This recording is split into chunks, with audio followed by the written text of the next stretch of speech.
Ao coletar material sobre o maníaco na Sibéria, encontrei uma história bastante misteriosa e sombria sobre o maníaco de Barnaul. Esta história é impressionante tanto pelo local do desaparecimento das vítimas quanto pela morte do principal suspeito. Mas vou começar mais precisamente do ponto mais alto desta história. No verão de 2000, quando 5 estudantes da ALTGTU desapareceram em sequência, no verão de 2001, no final de junho, a jovem de 16 anos, Yulia Tektieva, desapareceu. Ela simplesmente entrou no prédio do instituto e nunca mais foi vista. Um mês depois, no dia 28 de julho, a estudante Liliana Wozniuk desapareceu. Ela era de fora e morava em um dormitório. Foi para uma consulta e nunca mais voltou. Depois que Wozniuk desapareceu, a segurança na universidade aumentou, salas vazias foram trancadas e alunos da graduação começaram a patrulhar o campus. Mas isso não impediu o maníaco de atacar novamente. No 1º de agosto, Olia Shimakova foi verificar os resultados dos exames e desapareceu. A última vez que a viram foi no saguão do prédio principal. Um dia após o sumiço, o pai de Shimakova tentou registrar o desaparecimento da filha, mas a polícia se recusou.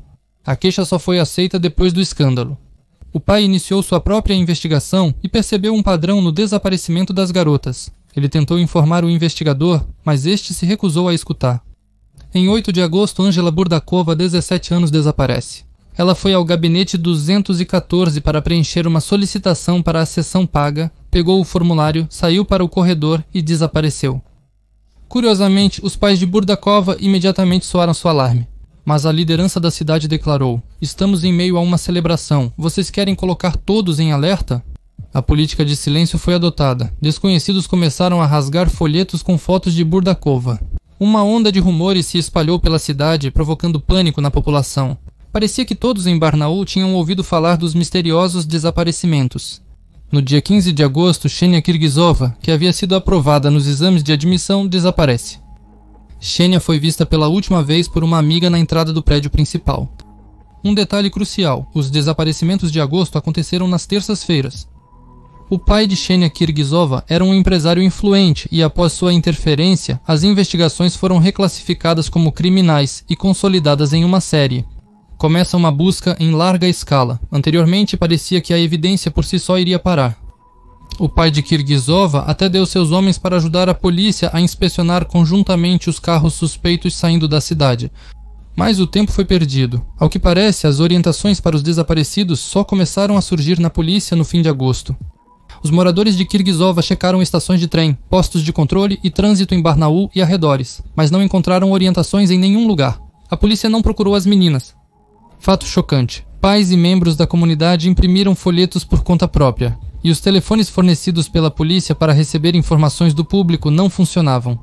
Havia uma versão de que as meninas foram enviadas para a escravidão sexual, pedidos foram enviados para países vizinhos, mas tudo é vago.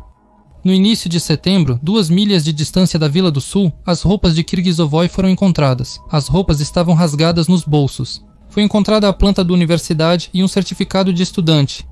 As coisas foram espalhadas e rasgadas nas costuras, aparentemente estavam no corpo da vítima. O caderno estava pendurado em um galho a 1 metro do chão. A chance de encontrar a garota viva estava aumentando. Mas o mais interessante estava por vir.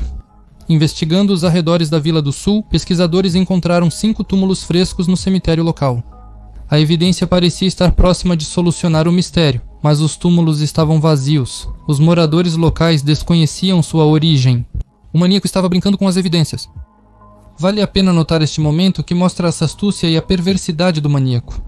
A investigação iniciou com seguidores de seitas mentalmente doentes, mas essa pista não levou a nada.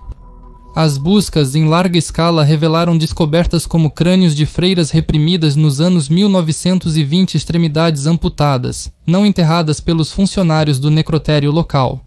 Barnaul entrou em pânico silenciosamente, mas então faz uma descoberta assustadora. Não muito longe da vila de Buranovo, foram encontrados restos humanos.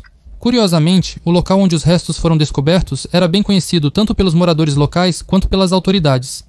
No ano de 1998, no lugar de ratos e camundongos, foi encontrado o corpo de uma garota desconhecida no ano de 1999. Lá eles encontraram o corpo da desaparecida Svetlana Oparina, que era uma estudante da ALTGTU, foi para a universidade e desapareceu. Vale ressaltar que já temos uma estudante desaparecida e um lugar onde ela foi encontrada, e mais uma garota desconhecida. Apesar de todas as evidências, a investigação falha em considerar esses detalhes e pistas relevantes, demonstrando uma postura negligente. Então, os restos encontrados no rato pertenciam a Anzela Burdakova. Grandes esforços foram feitos para investigar os arredores de Buranov. Mais de 200 militares foram envolvidos, a quem prometeram licenças para as descobertas. Isso desempenhou seu papel. A 6 quilômetros foram encontrados itens femininos e restos de Ksenia Kirgizova. Depois, encontraram o corpo de Olia Shimakova e, por último, restos de Yulia Tektieva. As perícias forenses não revelaram nada. Para rastrear o maníaco, psiquiatras foram chamados para criar um perfil psicológico do suspeito.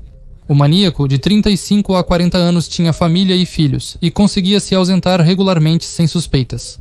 Obviamente, o maníaco tinha um carro. Notavelmente, logo após divulgar a versão, a universidade tentou se eximir de responsabilidade e envolvimento nos sequestros. É uma pena. O fato é que é um objeto arquitetônico muito complexo, com 10 corpos conectados por passagens escuras, um coletor comum, edifícios auxiliares. Havia 74 saídas, mas somente 4 eram vigiadas. O reitor de hoje afirmou que a polícia verificou tudo está bem, embora não estivesse tudo bem. Durante a investigação, foram identificados professores corruptos, professores que ajudavam as alunas e uma série de outros males. A mãe de Yulia Tektekova lembrou que a filha falava da universidade como um lugar sombrio, onde era fácil se perder. É notável que a universidade economizava eletricidade, principalmente nas passagens entre prédios. Também é notado um sistema de ventilação muito bom nos porões, os odores não ficam presos lá.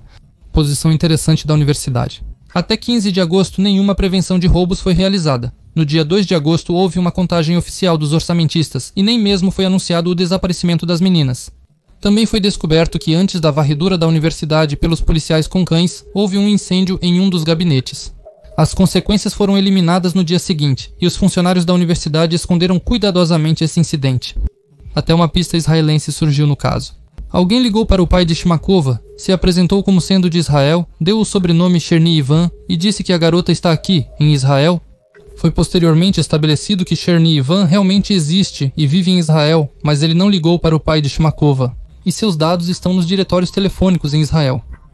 Provavelmente foi um movimento astuto de um maníaco tentando desviar a atenção. Ninguém puxou esse fio, poderiam ter tentado descobrir quem viajou de Barnaul para Israel e tentar identificar o maníaco. A investigação revelou que a chamada era internacional. Foi encontrada uma testemunha que viu um homem alto e bem construído se aproximando de sua filha e perguntando para onde ela estava indo. Ela disse que ia para a área de humanas. O homem falou que não era ali e se ofereceu para levá-la. A filha ligou para a mãe e os 3 foram juntos para o outro prédio. Seguindo as instruções da mãe, eles passaram por um corredor escuro e semi-subterrâneo, sem ver ninguém. No meio do caminho, o homem perguntou se eles precisavam de instruções e lhes deu um guia. Depois, a mãe disse que o marido estava esperando por eles, e o estranho homem rapidamente os levou de volta ao prédio principal. Ele era nitidamente um funcionário da universidade, com guias e facilidade para se orientar nos labirintos do local. O mais surpreendente é que, além das 5 vítimas desaparecidas no verão de 2000 e 2 garotas de ratos e camundongos, havia mais vítimas. No dia 14 de julho, desapareceu a mãe da estudante da Universidade Agrária, Natalia Mikhailukova, Valentina Mikhailukova. Na terça-feira, 17 de julho, a mãe de uma das estudantes do Instituto de Cultura de Altai, Nina Shakirova, foi verificar os resultados dos exames e desapareceu. Em Vrag, onde encontraram os corpos de Burdakova e Kirgizova, também acharam o crânio de Tuvinka, que ingressou na ALTGTU em 1999 e desapareceu sem deixar pistas. Próximo dali, encontraram sapatos que, conforme a descrição, eram de Valentina Mikhailukova. Um caçador local já havia informado a polícia sobre um cadáver em roupas íntimas em Vrag no inverno, mas sem sucesso. Portanto, o número de vítimas chega a 10 pessoas. O famoso general de Moscou começou a investigar o caso. Foi a sua participação e a sua reputação negativa que trouxeram dúvidas sobre a culpa do principal suspeito. O problema é que o general ficou famoso porque seus suspeitos inocentes assumiam a culpa de outros. Igor Bushnev confessou sob pressão no caso do assassinato do padre Alexander Mann. Em suma, uma figura escandalosa, após cuja chegada em Barnaul encontraram imediatamente um suspeito. Em 27 de outubro, Alexander Anissim, comerciante de 45 anos de calçados femininos do mercado local, é detido. Ele tinha 2 condenações. Em 1978 foi preso por hooliganismo, nos anos 90 em trabalhos correcionais por tentativa de roubo. Ele tinha um carro. Ele foi preso com a denúncia de uma das candidatas da ALGTU a quem ele ofereceu ajuda para entrar na universidade. Ele confessa os assassinatos durante os interrogatórios. É melhor que nem todos saibam disso. Na cela, Anissim tenta se enforcar com um cadarço, mas não consegue. As circunstâncias da prisão e da morte são obscuras. Ele foi detido por guardar um pedaço de metal na garagem. Em 1º de novembro, apenas 9 pessoas, entre criminosos e operativos, foram escoltadas por guardas. Ele se liberta e pula pela janela, seja no 9º andar, onde ele foi levado para identificar o receptador que comprou as joias das vítimas assassinadas, ou se ele pulou durante um experimento forense na ALGTU. Os fatos permanecem. Não havia evidências substanciais contra ele. Não se sabe se ele pulou sozinho ou se alguém ajudou. A imprensa escreveu que um processo criminal foi aberto contra Konvirov por negligência, mas não sabemos se isso é verdade. Em geral, em 2003 o caso foi encerrado e as meninas pararam de desaparecer na ALGTU, apesar de cerca de 300 pessoas desaparecerem anualmente em Barnaul. E há maníacos suficientes nesta cidade, sobre os quais vou contar em outra história. A conclusão geral desta história: os investigadores, liderados pelo general, enganaram o maníaco, fingindo ter encontrado o assassino, mas o maníaco mudou sua assinatura e se escondeu. Possivelmente, ele se mudou para outra cidade, onde seus novos crimes, devido às peculiaridades do sistema de justiça russo, de forma alguma estão ligados à série de Barnaul. Provavelmente, ele era um professor da ALGTU, provavelmente de Ciências Humanas, que também dava aulas no Instituto Agrário e no Instituto de Cultura. Isso explica seu conhecimento dessas universidades, a presença de manuais de língua russa e história. Além disso, o próprio caráter do jogo com evidências, túmulos vazios, a pista israelense, sugere a ideia de um maníaco intelectual, que poderia facilmente mudar a caligrafia graças ao suposto suicídio de Anisina.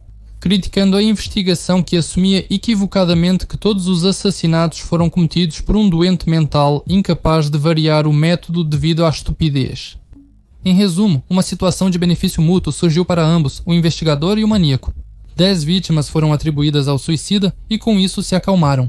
O maníaco assassina silenciosamente, anualmente, em outra região, uma das milhares de garotas que somem sem vestígios. Ele enterra, se alegra com a vida ou simplesmente muda o caráter do assassinato. E os estúpidos detetives nem conseguem ligar um assassinato em algum canto com a série de Barnaul, porque isso é impossível na Rússia. E o mais interessante é que o método de matar as estudantes não foi divulgado. Um caso muito interessante e sombrio, que tem muitos pontos obscuros. Fica a impressão de que alguém não contou algo, e a evidência escondeu algo. O incêndio na universidade está relacionado ao desaparecimento dos estudantes? Qual é o papel do general neste caso? O que está por trás do jogo misterioso do maníaco? Por fim, um morador local ou historiador da região poderia conhecer a localização exata do rato-rato. Era preciso combinar esses fatos. O professor de ciências humanas, provavelmente historiador, leciona em diversas universidades, possivelmente é de Buranovo ou vilas próximas, e possivelmente viajou a Israel. Em algum lugar, essas suposições se uniriam para compor o retrato de alguém.